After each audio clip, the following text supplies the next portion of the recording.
Wrapping up President Yoon's diplomacy in the global arena this year, we are joined by our presidential correspondent, Oh Soo-young, to highlight major achievements made by the South Korean leader. Thanks for joining us, Sooyoung. Pleasure to be here, Jongmin. So perhaps it would be no exaggeration to say this year was all about diplomacy for the president. I understand you have some key words for the major takeaway. What's the first one? Well, the first keyword I would give you is alliance, and that's, of course, pertaining to the South Korea-US alliance, which is military-based, based on the Mutual Defense Treaty signed 70 years ago. This became a global comprehensive strategic alliance, broadening the scope of cooperation to areas like tech, climate, energy, and more. Now, this came as Presidents Yoon and Joe Biden announced the Washington Declaration in April after their summit in D.C. Amid North Korea's growing nuclear threat, this really set out new measures to boost confidence in the U.S. Extended Deterrence, or its policy of supporting its allies under nuclear or traditional attack. And now the declaration that included the creation of the Nuclear Consultative Group, under which the two sides will discuss and develop joint nuclear response guidelines to a potential North Korean nuclear strike. The document also marked a major step towards the Camp David trilateral agreements with Japan in mid-August. And Sooyoung, we hear increasingly about the Trilateral Cooperation. That's right. So taking security ties to the next level with the US really required strengthening relations with Japan as well, which of course is another key US ally in East Asia. The two neighbours' relations have been fraught with disputes over the decades, given Japan's wartime atrocities during its imperial rule of Korea. Now, flying to Tokyo for a summit in March, Yoon went all out to salvage their bilateral ties, which spiraled into a trade war in 2019.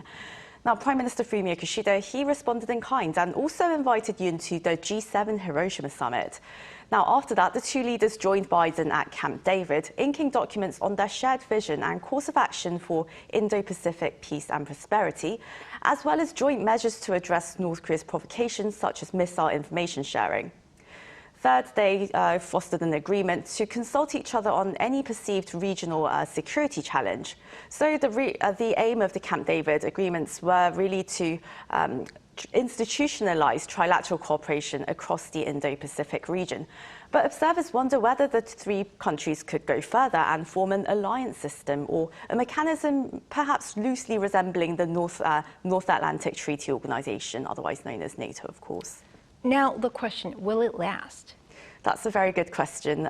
So many observers would say, yes, the biggest risk arguably is the US elections in November. That poses a possible threat to the trilateral cooperation. The possible return of Donald Trump as US president, that could very well shake the continuity of America's alliance-oriented foreign policy, of course, including the trilateral approach to handling North Korea and cooperation on security, supply chains, and technology. This integrated deterrence strategy, the national security strategy of the Biden administration, it is difficult to undo it, probably because it's more structural and you invest a lot of money on it, and all the technology and the tactical, doctrines are developed based on this general idea. So it would be very difficult to reverse it. But I worry that he might reduce the alliance element in the strategy and strengthen the nuclear part more.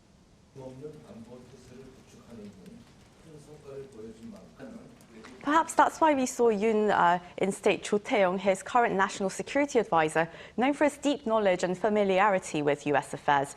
He was named as the new National Intelligence Service chief, this to perhaps facilitate the continuity of trust and cooperation between all sides. We will have to wait and see how it all plays out. And moving on, President Yoon also held scores of summits with other world leaders, really expanding the diplomatic horizon.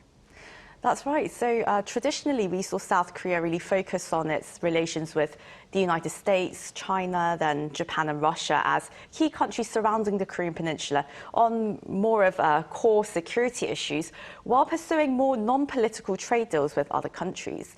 However, given the continued geopolitical risks, the rise of nationalism, protectionism, and the rapid pace of technological development, the post-war world era of globalization, free trade, multilateral institutions, those have all been waning. So what President Yoon has been doing is really push for value-based multilateral cooperation for a rules-based world order to stabilize trade and regional security, also tackle climate change, digital and global development challenges. He really pledged Seoul's so-called contributive diplomacy to become a global pivotal state. Yoon went on over a dozen diplomatic trips this year, even visiting Ukraine to show South Korea's value-based solidarity for Ukraine's reconstruction and peace, of course. He's also led global discussions on establishing universal digital norms. But particularly with a focus on economic security, President Yoon has been aiming to procure critical supply chains, energy sources, and new partnership on developing new advanced technologies for South Korea's export-dependent economy. Environment changes in the global economy have accepted shift our focus toward securing global change, economic partners, with precise emphasis on particular resources, particular technologies, particular materials, or particular economic strategies. So, yeah, I mean, here are the couple of major reasons for this change, as I already said, COVID-19 and economic tension between the United States and China. So, yeah, that's why lots of countries have moved toward a very specialized individual partnership, strategic partnership, rather than the general FTA that emphasize on lowering tariffs to encourage free trade. Major deals include the Downing Street Accord with the UK on deepening security and economic ties, including cooperation on quantum technology that could neutralize North Korean missiles. A semiconductor alliance was forged with the Netherlands to develop cutting-edge R&D in the very technology that is South Korea's #1 export item. Now, Yoon also strengthened ties with Southeast Asian nations, sealing deals on mineral cooperation with Vietnam and Indonesia, and quite notably, collaboration on maritime security issues. State visits to the UAE, Saudi Arabia and Qatar, followed by a bilateral free trade agreement with Abu Dhabi, also marked a new timely chapter for South Korea's Middle East diplomacy, as the post-war era brings both crises and opportunities to Arab states, as being crude suppliers and South Korea being a major importer. Now, next year, economic security, I'm expecting that to continue to be a major keyword as Seoul looks to develop new export industries in areas such as bio, defense and nuclear plants. All right, thanks for the wrap-up, Sooyoung. Thanks very much, Hong-min.